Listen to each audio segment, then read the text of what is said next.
Hello students, સ્વાધ્યાય 5.5 વિજ્ઞાનમાં complete કર્યા પછી હવે તમારી હજુ એક મેથડ જે બાકી છે તે શરૂઆત કરીએ તે પહેલા જે શીખ્યા છે તે મેથડ કઈ છે અને તેના સ્વરૂપો કઈ રીતે તમને ડિફાઇન થયેલા હોય તે થોડું જરા ચર્ચા કરીએ અને પછી એના દ્વારા આપણે બીજી મેથડ પર જવાનું છે. તે સૂત્રો એના એ જ, પણ ફક્ત એની મેથડ અને દર્શાવવાની પદ્ધતિ જે બદલાય છે તે. તો આપણે શીખવાનું છે પ્રચલ વિધેયનું વિકલિત. હવે પ્રચલ વિધેયનું વિકલિત પર જવા પહેલા આપણે પાસે અલગ અલગ વિધેયો પ્રમાણે આપણે અલગ અલગ કઈ મેથડ આવી તે જરા ડિરાઈવ કરી લઈએ. વિધેયો તમારી પાસે પહેલું જે આપેલું છે તે y = 3x + 2x + 5. એટલે આમાં શું છે કે y આપણે બધામાં dy by dx જ શોધવાનું છે અને અહીંયા y = બધું x માં જ આપેલું છે. એટલે કે આ સ્પષ્ટ વિધેય થઈ ગયું ને, સ્પષ્ટ સંબંધ તમને દર્શાવતું છે એવું થશે. એક્સપ્લિસિટ ફંક્શન જે આપણે કહેલું છે તે. તો અહીંયા dy by dx કરવું હોય તો કોઈ વાંધો નહીં મળે. y = અહીંયા કશે y છે જ નથી એટલે સીધું x ની સાપેક્ષ વિકલન કરો એટલે dy by dx મને મળી જશે 6x + 2 વગેરે. એટલે આ એક વિધેય થયું કે જેમાં y તમને સૂત્ર કરતા કરીને આપેલો જ હોય છે અને અંદર એકલા x જ હોય છે. પછી એ કમ્પ્લીટ થાય પછી આપણે નવ ડિફાઇન કર્યું. નવ ડિફાઇન કર્યું તો શું, તો કે નવામાં આપણે બીજું વિચાર્યું તો તેમાં x² + sin xy + y = y². આ પ્રકારનું ઇક્વેશન કે જેમાં x અને y બે ચલ છે. અહીંયા પણ x અને y બે ચલ છે પણ એમાં y સૂત્ર કરતા કરેલો છે અને ન કરો તો આપણે ઇઝીલી કરી શકીએ એવી કન્ડિશનમાં છે. અહીંયા પણ x અને y બે ચલ છે પણ અહીંયા મારે y ને સૂત્ર કરતા કરવો હોય તો કરી શકાય એવી કન્ડિશન નથી. એટલે આ સંબંધમાં y = x વાળું વિધેય લાવી શકાય એમ નથી. તો આવા વિધેયને શું કહેવાશે?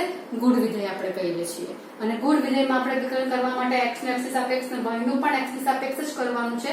બટ y નું આપણે y ની સાપેક્ષ કરીને dy by dx લખ્યા છે એટલે 2x લખાશે, પછી sin નું cos xy લખાશે, xy નું પાછું ગુણાકારનો નિયમ લાગશે, x અચળ y નું dy by dx લખીએ છીએ વગેરે મેથડ તમારી આવશે. y² નું શું કરીએ છીએ આપણે? y² નું 2y કરીએ છીએ. આમાં x નથી એટલે * dy by dx પાછા આપણે લખીએ છીએ. એટલે આ ગુણ વિધેય તમારું થયું કે જેમાં y ને આપણે સૂત્ર કરતા કરી શકતા નથી ઇઝીલી.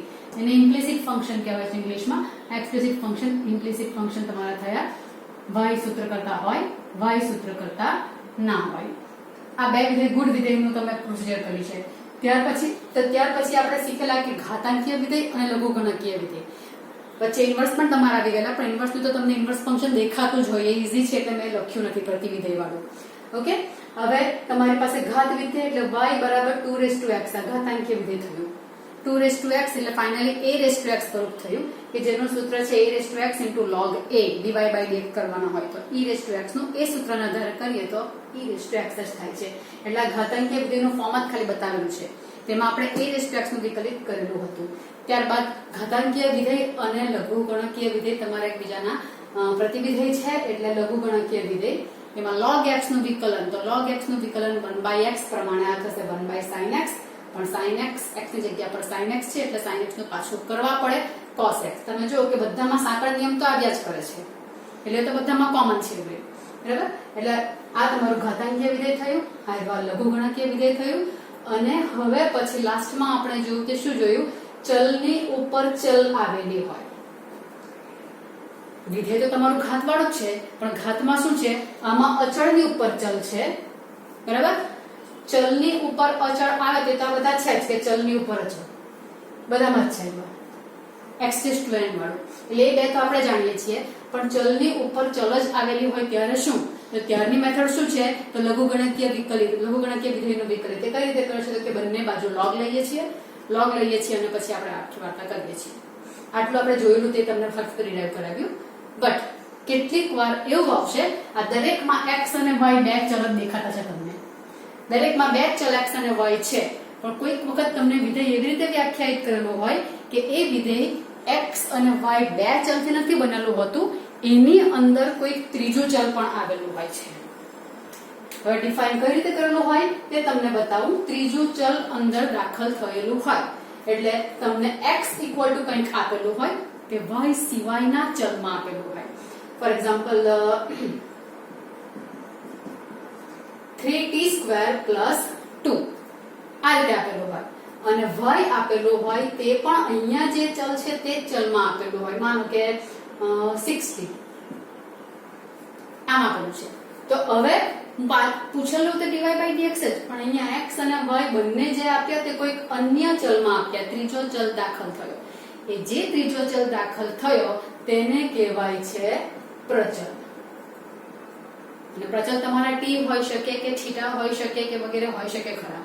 એટલે તમારા અહીંયા x અને y સેપરેટ આપેલા હોય, સેપરેટ x અને y નું કોમ્બિનેશન નહીં હોય, પણ એ લોકો તમને કોઈક અન્ય ચલના કોમ્બિનેશન થી આપેલા હોય અને માંગેલું હોય dy by dx. એટલે પ્રચલ વિધેય તમારા કેવા આવે છે તો કે x ઇક્વલ ટુ કોઈક બીજો ચલ અને y ઇક્વલ ટુ પણ અહીંયા જે ચલ હોય તે તમારો ચલ આવેલો હોય અને dy by dx માંગેલું હોય. તો હવે dy by dx શોધાશે કઈ રીતે? તો મને અહીંયા આપેલો x ઇક્વલ ટુ 3t² + 2. હવે આનું મારે વિકલન કરવું હોય તો આમાં t નું વિધેય છે, એટલે એનું વિકલન x નું વિકલન કોની સાપેક્ષ કરાશે? t ની સાપેક્ષ જ કરાશે. એટલે આ મને મળે t ની સાપેક્ષ. t ની સાપેક્ષ વિકલન કરું તો અહીંયા લખાશે dx by dt.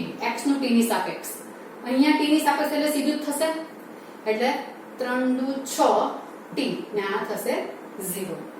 બરાબર? આ મને એક ઇક્વેશન મળી ગયું dx by dt = 60. આ એક મળે છે. હવે y માં પણ સેમ પ્રોસિજર કરું તો 60 તેનું પણ t ની સાપેક્ષ વિકલન કરું. ઇન શોર્ટ એની અંદર જે પ્રચલ આવેલો હોય તેની સાપેક્ષ મારે વિકલન કરવું પડે x અને y બંનેનું. એટલે dy by dt શું આવશે? તો dy by dt 60 નું વિકલન આવશે 6. બરાબર? અને માંગેલું તો છે dy by dx. તો હવે સાંકળ નિયમ અહીંયા પણ આવશે. તો કઈ રીતે આવશે? તો કે માંગ્યું છે dy by dx, તો dy by dx પ્રચલ t સાથે મારે દાખલ કરવું તો કઈ રીતે આવશે? તો અહીંયા હું dy ઉપર છે તો dy by dt લખી શકું, કારણ કે y નું t ની સાપેક્ષ કરી શકું છું, એટલે dy by dt જોઈએ dy by dx. એટલે આ જે છે તેનું પાછું dt by dx લખાય. ક્યાં? મારી પાસે dx by dt છે. એ dx by dt ને મારે dt by dx કરવું હોય તો વ્યસ્ત જ છે, એટલે 1/60 આમ લખી શકું છું, કોઈ પ્રોબ્લેમ નથી. એટલે dt by dx એટલે આ વ્યસ્ત થઈ ગયું. તો આમાં આ મારું dy by dx જ કહેવાય, કારણ કે આ જતા રહે કેન્સલ, તો dy by dx જ રહી જશે. સાંકળનો નિયમ આવ્યો. બરાબર? એટલે હવે મારે આનો આન્સર લખો તો શું લખાશે? dy by dt 6 છે અને dt by dx છે 1/60. એટલે ફાઇનલ આન્સર આવ્યો 1/t. dy by dx મને કોઈ પ્રચલમાં જ મળે છે 1/t. એટલે પ્રચલ વિધેયનું વિકલન કરવા માટેનું આ તમારી ફોર્મ્યુલા થઈ કે તમે dx by dt શોધો, dy by dt શોધો અને પછી dy by dx માટે dy by dt * dt by dx. અથવા તમે લખી શકો છો dy by dx બરાબર અંશમાં dy જોઈએ એટલે dy by dt ને છેદમાં dx જોઈએ એટલે છેદમાં dx by dt. છે એ જ છે. આ ઇન્ટુ માં લખેલું છે ને આ ભાગાકારમાં dy by dt છેદમાં dx by dt. એટલે dt કેન્સલ એટલે dy by dx. બરાબર? તો પણ તમારો આન્સર આવી જશે. અહીંયા 6 આવવાનો અને અહીંયા 6t આવવાનો. એટલે આ કે આ બેમાંથી ગમે તે તમારો પ્રચલ વિધેય શોધવા માટેનું ફોર્મ્યુલા તો નહીં કહી શકાય, સિમ્પલ સાંકળ નિયમ પ્રમાણે આપણે દર્શાવી શકાય એવું કહી શકાય છે. એટલે પ્રચલ વિધેયને ઓળખવાની પદ્ધતિ x કોઈ અન્ય ચલમાં y સિવાયના અને y પણ જે x માં ચલ આપેલો છે તે ચલમાં આવેલો છે અને તે ચલને આપણે પ્રચલ કહેવાશે. એટલે આ જે x અને y જે છે તે પ્રચલ વિધેય છે અને પ્રચલ વિધેયનું વિકલિત નું સૂત્ર dy by dx બરાબર dy by dt છેદમાં dx by dt અથવા તો dy by dt * dt by dx. આપણે આ બેમાંથી કોઈ પણ ઉકેલ લખી શકીએ. અહીંયા જવાબ તમારો પ્રચલમાં જ આવેલો છે. પ્રચલનો લોપ કરે કે ન કરે વાંધો નહીં આવે. આનો જવાબ પ્રચલમાં આવતો તો પ્રચલમાં જવા દેવાનો. કોઈક વખત તમને જો MCQ કેવું આપેલું હોય તેમાં પ્રચલ ન હોય તો પ્રચલનો લોપ મારે કરવા પડે. તો રકમમાંથી જ પ્રચલને સૂત્ર કરતા બનાવીને એની કિંમત x અને y માં મૂકવાની. દાખલામાં હું તમને બતાવું છું, પણ જનરલી લોપ કર્યા વગર તમારા આન્સર ડિરાઈવ કરેલા હોય છે. પણ કોઈક વાર એવું બને છે કે તમારા આન્સરમાં પ્રચલનો લોપ કરેલો હોય તો રકમમાંથી પ્રચલને સૂત્ર કરતા બનાવીને જે આન્સર આવેલો હોય તેમાં પાછી તેની કિંમત મૂકી દેવાની રહે. એટલે તમારો પ્રચલનો લોપ થઈ જાય. આ તમારું પ્રચલ વિધેયનું વિકલિત થશે. બરાબર? આપણે ઉદાહરણ પણ જોઈએ થોડાક, એટલે ખ્યાલ આવે. અહીંયા એક ઉદાહરણ જોઈને જ આપણે દાખલો કર્યો છે, પણ બીજા 2-3 ઉદાહરણ આપણે જોઈએ કે જેમાં જે પ્રકારના સમ્સ તમને પૂછી શકાય છે તેવા. બરાબર? તો તો ખ્યાલ આવી ગયો પ્રચલ વિધેયનું વિકલિત x ઇક્વલ ટુ કોઈ અન્ય ચલ y ઇક્વલ ટુ કોઈ અન્ય ચલ બંનેનું જે ચલ આપ્યું તેની સાપેક્ષ વિકલન કરવાનું જો અહીંયા t ની જગ્યા પર થીટા હોતે તો હું થીટાની સાપેક્ષ વિકલન કરતે dx by d theta dy by d theta જે ચલ અહીંયા હોય તેની સાપેક્ષ x અને y નું વિકલિત કરવાનું હોય છે અને પછી ફાઇનલ તમારે એ વેલ્યુ આમાં મૂકી દેવાની છે ક્લિયર થશે તો આ બધી મેથડ તમારી y સૂત્ર કરતા હોય y ને સૂત્ર કરતા કરી શકાતું નથી ઇઝીલી ઘાતાંકીય વિધેય લઘુગણકીય વિધેય ચલની ઉપર ચલ અને જે નથી લખ્યું તે ઇન્વર્સ ફંક્શન વાળું ઇન્વર્સ તો સૂત્ર બધા અલગ છે એટલે તે પ્રમાણે તમે એનું વિકલન કરી શકો છો sin ઇન્વર્સ x નું 1/√1 - x2 તો cos ઇન્વર્સ નું -1/√1 - x2 tan ઇન્વર્સ નું 1/1 + x2 cot ઇન્વર્સ નું -1/1 + x2 sec ઇન્વર્સ નું 1/x વર્ગમૂળમાં x2 - 1 તો cosec ઇન્વર્સ નું -1/x વર્ગમૂળમાં x - 1 એ પ્રતિ વિધેયના વિકલિતોના સૂત્રો તમારા છે બાકી બધા સૂત્રો અહીંયા આપણે કરી નાખ્યા છે તો આપણે પ્રચલ વિધેયના થોડાક ઉદાહરણ જોઈએ છીએ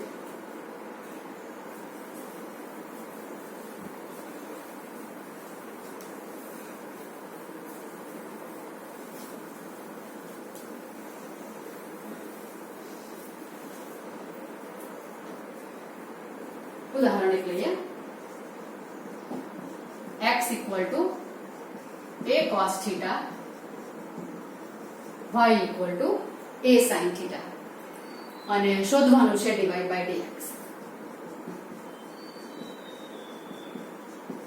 ચાલો અહીંયા પ્રચલ કયો દેખાય છે x થીટામાં છે અને y પણ થીટામાં છે એટલે અહીંયા પ્રચલ આવશે થીટા અને dy by dx શોધવા માટે મારે x થી શરૂઆત કરવાની x equal to a cos theta છે પ્રચલ થીટા છે એટલે થીટાની સાપેક્ષ વિકલન કરવાનું x નું થીટાની સાપેક્ષ એટલે શું લખાશે dx by d theta equal to આખું લખું d by d theta of a cos theta એટલે આવશે dx by d theta equal to a તો અચળ આવશે cos theta નું વિકલન આવશે minus sin theta theta ની સાપેક્ષ કરે છે એટલે પાછળ લખાશે ને એવું જ આવશે એટલે minus a sin theta તમારું dx by d theta આવ્યું ઓકે હવે તો y નું કરીએ રીતે y equal to a sin theta એનું theta ની સાપેક્ષ કરું તો dy by d theta equal to d by d theta of a sin theta બરાબર એ બહાર આવશે sin theta નું વિકલન cos theta તો આ થયું dy by d theta આ થયું dx by d theta અને માંગ્યું છે dy by dx તો dy by dx માં હવે સૂત્ર dy ઉપર જોઈએ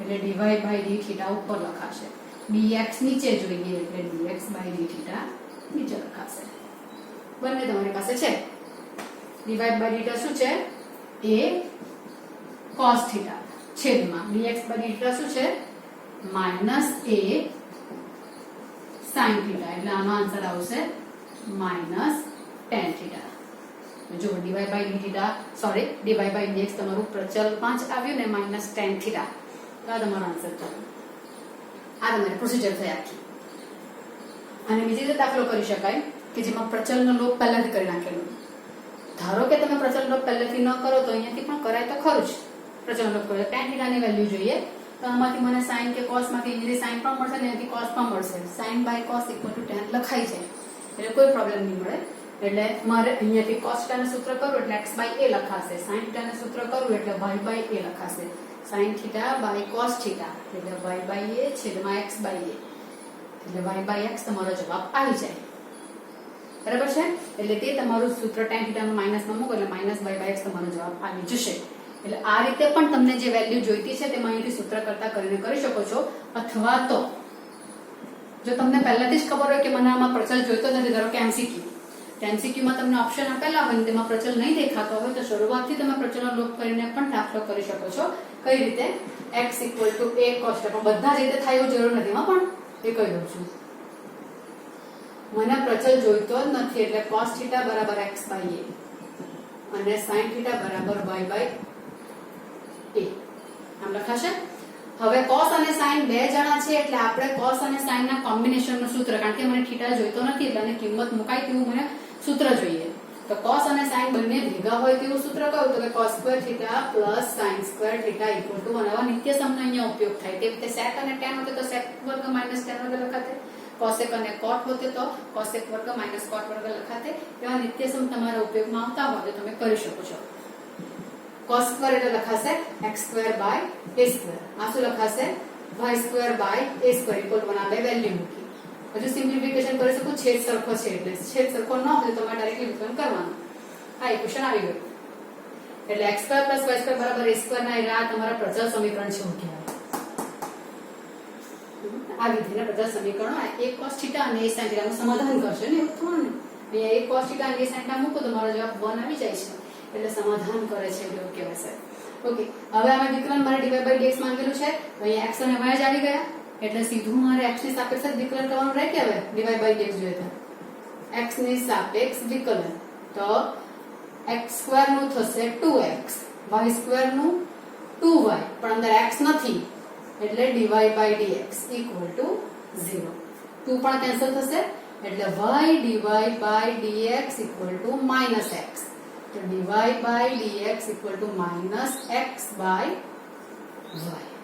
આમ તમારું થશે સૂત્ર. બરાબર? એટલે આ તમારો દાખલો થયો. બીજી રીતે તમે અહીંયા tan θ ની વેલ્યુ મૂકીને કરવાનું હતું તો પણ તમારું ઈઝીલી આવી જ જવાનું હતું. sin θ y/a અને cos θ x/a પ્રમાણે કરો તો તમારો આન્સર આવી જશે. એટલે આ થઈ તમારી બીજી મેથડ કે તેમાં તમે નિત્ય સમનો ઉપયોગ કરો છો તો તમે આમાં થીટાનો લોપ ઓલરેડી થઈ જાય છે. તે રીતે તમારો દાખલો આવે. ચલો, કમ્પ્લીટ થયું. ચાલો હવે બીજું ઉદાહરણ જોઈએ આપણે.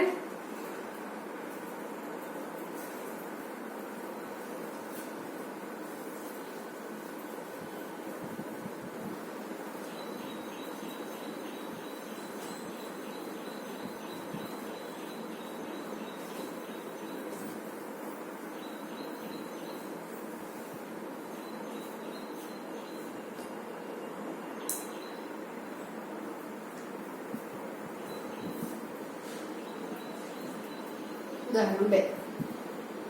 x equal to 8t square, y equal to 280.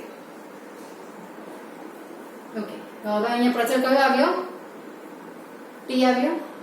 પ્રચલ t આવ્યો તો હવે મારે x equal to 80 સ્ક્વેર માં સૂત્ર વિકલન કરવું પડશે t ની સાપેક્ષ.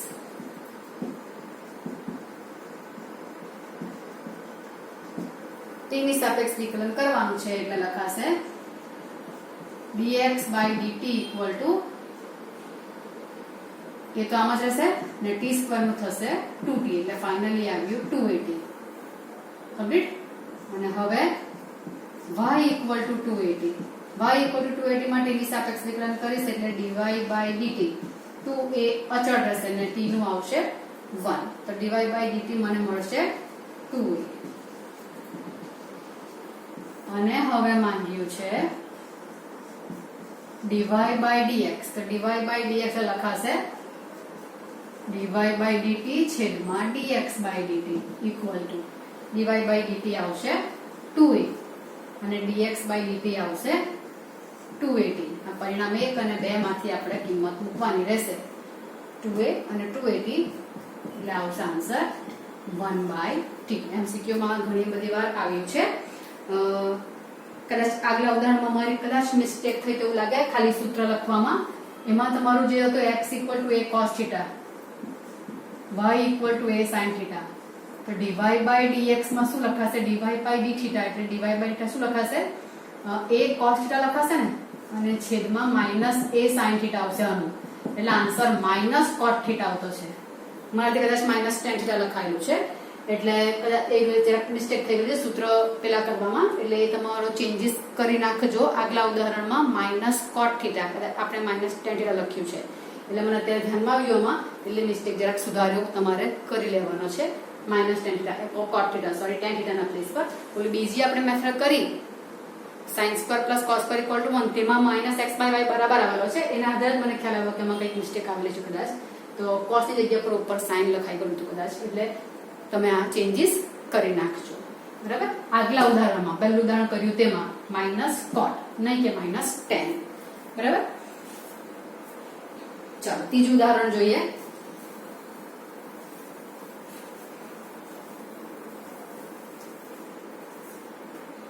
x equal to a કૌંસમાં 1 plus sin theta અને બીજું છે y equal to a કૌંસમાં 1 minus cos theta અને dy by dx શોધવાનું. આમાં પ્રચલ થીટા આવશે, 1 plus sin ને 1 minus cos. ચાલો x બરાબર a કૌંસમાં 1 plus sin theta, તો dx by d theta કરાશે. અહીંયા a અચળ, 1 નું વિકલન 0 અને sin theta નું વિકલન cos theta, એટલે dx by d theta શું લખાશે? a cos theta. બરાબર. આ તો 0 છે એટલે y નું કરું, તો y બરાબર a કૌંસમાં 1 minus cos theta dy by theta શોધીશું, તો એ ગુણાકારમાં છે એટલામાં જ રહેશે, 1 નું 0 માઇનસ નું માઇનસ cos theta નું માઇનસ sin theta, એટલે આન્સર આવશે માઇનસ માઇનસ પ્લસ, એટલે આવશે a sin theta. બરાબર છે.